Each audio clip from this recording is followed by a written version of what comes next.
Kababayan, tuloy-tuloy ang pag-ulan, tuloy-tuloy ang pagbaha. Halos maraming bahagi po at parte ng Metro Manila ang hindi na madadaanan ng mga sasakyan, pati po ang biyahe ng mga bus. Hapon po, dyan sa may papuntang north side, na gumagamit ng North Luzon Expressway, kung saan ang entrance po nito ay nasa Balintawak exit, hindi na po nakabiyahe kahapon, simula po ng tanghali, dahil tumaas ng todo ang tubig baha sa area ng Balintawak exit.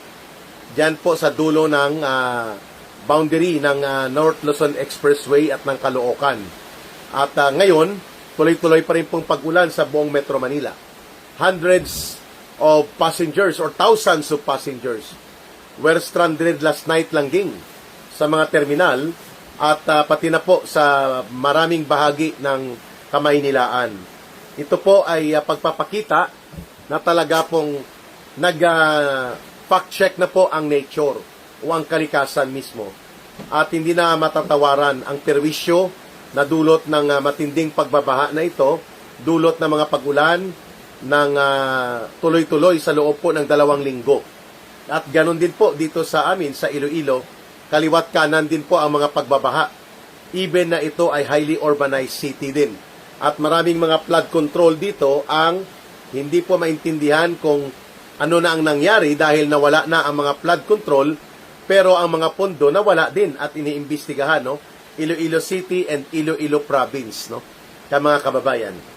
Kaya tayo nagkakaroon ngayon ng ganitong pagtatalakay upang ibalik po sa ating alaala ang not so far na ilang linggo o ilang buwan lang na nakakaraan, itong si Erwin Bendalo Tulfo at ang kanyang mga kaalyado na mga senador ni Marcos, nais nilang ibauna sa limot ang issue ng flood control scam, kung saan 1.9 trillion pesos po ng pundo natin sa kabanang bayan, sa yaman ng pamahalaan natin, ang nawala at kinulimbat ng mga politikong ito.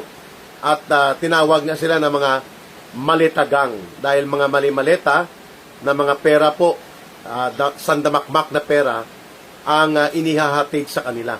At isa nga sa itinuro ng mga former security team ni Saldico na mga dating sundalo ay ang grupo po nila Erwin Tulfo.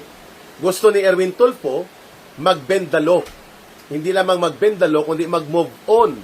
Huwag na daw nating ipagpapatuloy pa ang paghahanap ng investigasyon tungkol sa mga flood control na ito. Dahil daw hindi tayo makapag-move on, nagkakawatak-watak tayo. Di ba tarantado? Di ba yan ay kulukoy na uri ng pananaw? At nagpapakita yan, mga kababayan, na talaga namang pinagtatakpan, pinagtatabon-tabunan po ni Erwin Bendalo Tulfo ang totoong kasalanan ng kanyang mga amo. Ang mga amo ni Bendalo Tulfo ay si Marcos Jr., si Lisa Araneta at si Martin Romualdez. Ngayon, dahil kalikasan na po ang mismo nag-fact check, o paano nila ito may papaliwanag na magbebendalo ka at magpa-move on ka sa taong bayan, samantalang kitang-kita po at nararamdaman ng mamamayang Pilipino na ngayon ay lugmok na lugmok sa perwisyo ng matinding pagbabaha. Yun na pong sinasabi natin, no? At uulitin ni Ka Eric, ang mga politiko na kurakot at mga nakikipagsabwatan sa mga dambuhalang kontraktor at mga taga-DPWH na mga kurakot din, ang kanilang kagahaman at pagkaganid at pagkasakim sa pera, ito po ang dulot nito. Pinipirwisyo at pinipinsala po ng matinding pagbabaha ang ating mga kababayan. Walang matino, maayos at matuwid na flood control management program. Walang immediate infrastructure on flood management and flood mitigation ang gobyerno ni Marcos, in spite of the fact na sa loob lamang po ng 3 taon ay nakulimbat nila ang 1.9 trillion pesos na pera ng ating bayan na ang ginamit nila na diskarte at palusot itong flood control scam. Ngayon, naniningil na ang kalikasan. Milyon-milyon ng kababayan natin po ang nawala ng trabaho at kabuhayan in the last 2 weeks. dahil po hindi naaampat ang pagbabaha at tuloy-tuloy po ang epekto ng matinding pag-ulan na ito. So ang mga trabaho ng mga manggagawa, yung mga araw-araw na arawan na nagsusurvive ng mga kababayan natin, sila din po ay nawala ng kabuhayan. Millions of our people are suffering, not only from the flood, but also sa kawalan ng kakayanan na makapagtrabaho ng maayos, makakita ng income, at maisurvive ang kanilang mga pamilya. In Metro Manila alone, more than 2 million families ang apektado po sa pagbabaha. So, ibig sabihin po, mayroong umagit kumulang mga aabot sa 8 milyon katao ang estimated na affected ng pagbabaha all over Metro Manila. Dahil po, pinabayaan at pinagnakawan pa ang flood control program sana na noon pa ipinatupad na dapat dahil sa panahon ni Pangulong Rodrigo Duterte, nagkaroon na po ng master plan of consolidated flood mitigation, flood control, and flood management na mga proyekto na dapat ipinatupad sana nang pumalit na at umupo ang bagong administrasyon ni Bongbong Marcos Jr.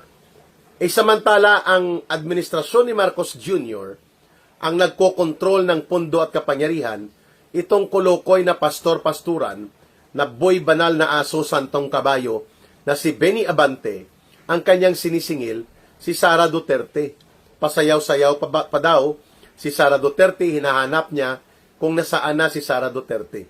Ba't hindi mo hanapin ang boss mo, ang amo mo, na si Marcos Jr., si Martin Romualdez, at sila Lisa Araneta, sapagkat sila po ang itinuturo na sindikato sa pangungulimbat ng flood control projects na ito, na wala namang proyekto, pero ninakaw at pinagkakitaan ng todo-todo ang flood control na sinasabi nila.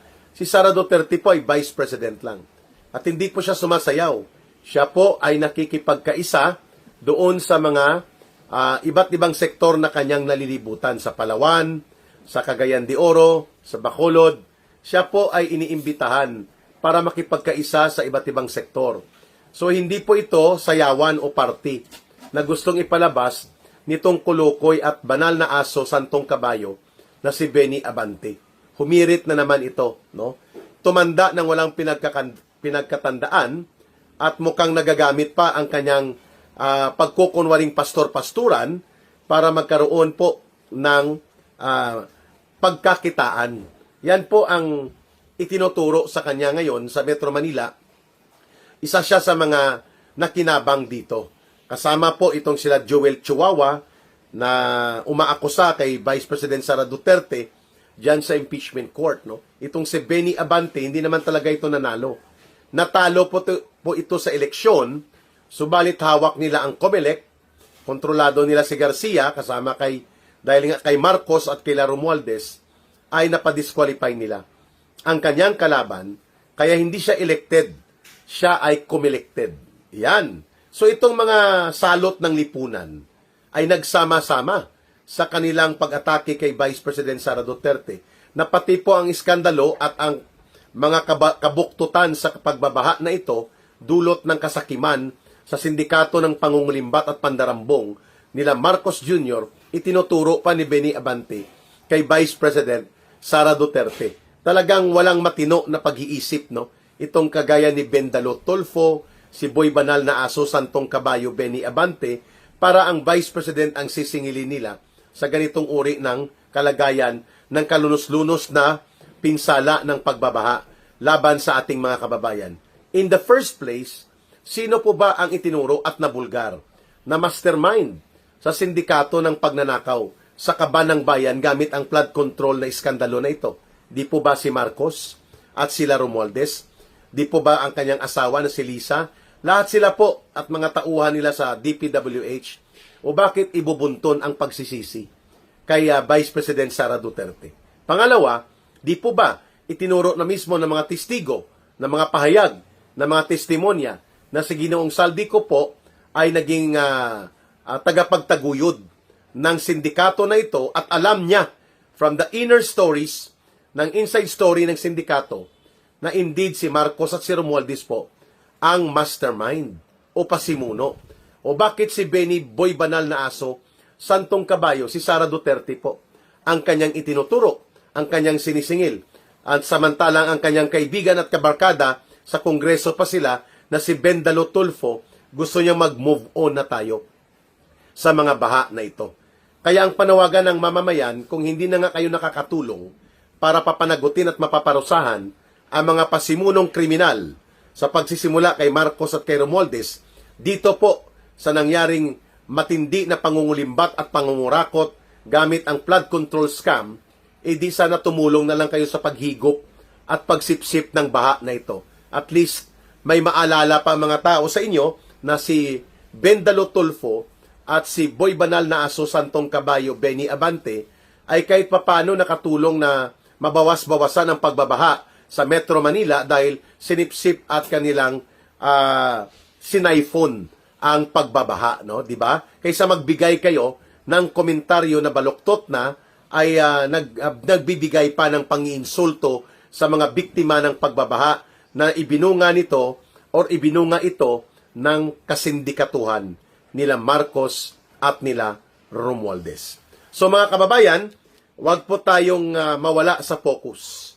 Ang paniningil at pagpaparusa, kung hindi man kaagad gagawin ito, ay tsak na ito ay darating. Gagawin po natin talaga ang pagpaparusa na ito laban kina Marcos at kina Romualdez sa pagdating po ng takdang panahon na wala na sila sa kapangyarihan at poder. Hindi naman po sila forever na nandyan, mga kababayan. Kaya salamat at tayo ay patuloy pa rin po sa paninindigan, paglalahad ng katotohanan at paghahanap ng katarungan. Nagsisiwala tayo dahil kailangan nating ituloy na ang panawagan dito ay ang paniningil at pagpaparusa kina Marcos at kina Romualdez. At mangyayari lamang ang katarungan na ito na magkakaroon ng solusyon sa pagbabaha na ito kung may papatupad na at masisimulan ng totoo ang flood control management program na mayroon ng master plan.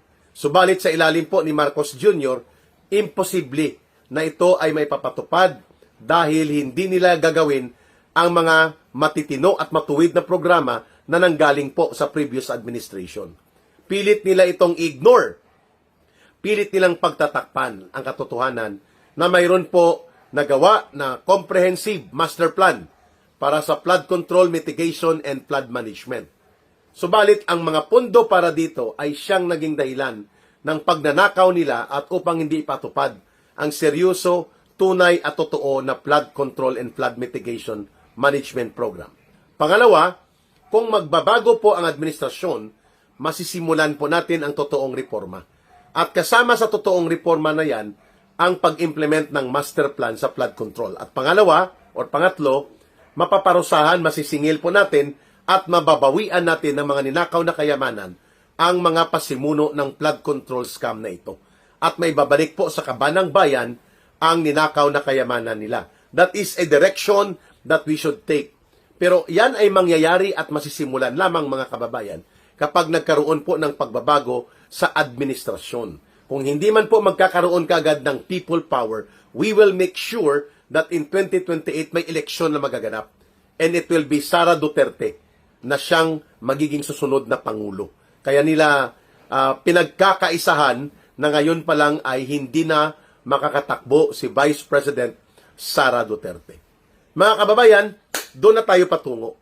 May hangganan ang pagpapasensya ng taong bayan, may hangganan po ang pagtitimpi ng mamamayan.